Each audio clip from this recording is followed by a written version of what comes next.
Well, let's just start by reminding ourselves where Europe's natural gas actually comes from. And here you can see it primarily from Russia. In fact, it kind of really sticks out there, doesn't it? Then Norway, then Algeria. But of that Russian gas, let's just kind of break down where that is going to. So we'll take that bar, and what we'll do is we'll break it down among the different countries that are getting that gas. And there is, again, one that really sticks out here. It's Germany. Actually, let me put them kind of side by side so you can see just how big some of those slices are. Germany, by far and away, the biggest, then Italy, then Turkey, Netherlands, France and others. And it is within this others category that Poland and Bulgaria are to be found. So not enormous, but still significant from their perspective.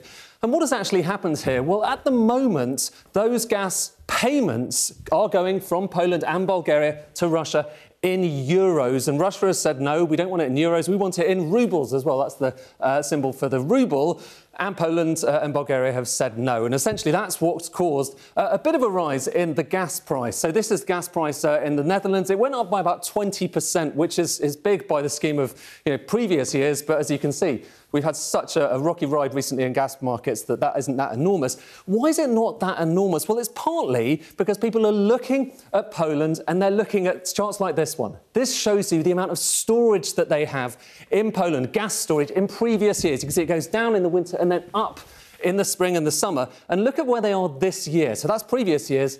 This year, you can see they've got a lot more gas in storage than in previous years. It's almost like they knew something was coming. It's worth also looking at the pipeline network that we have around Europe. Of course, it's lots of pipes that are taking this gas mostly from Russia into Europe. And Poland, at the moment, they're building new liquefied natural gas terminals. Basically, it means that gas can be shipped in via the coast. That means they don't rely on these pipelines quite as much.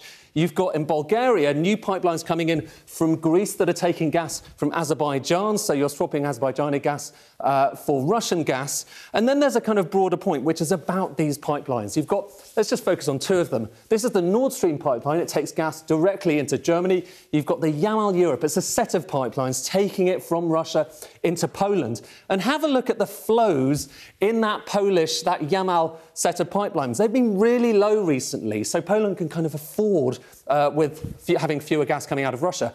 But it's a different story when you look at the gas going into the Nord Stream pipeline, going into Germany. Germany massively reliant on Russian gas, even now, which takes us back to where we started. This chart, what does Germany do now? Do they start paying in rubles? What about Italy? What about Turkey?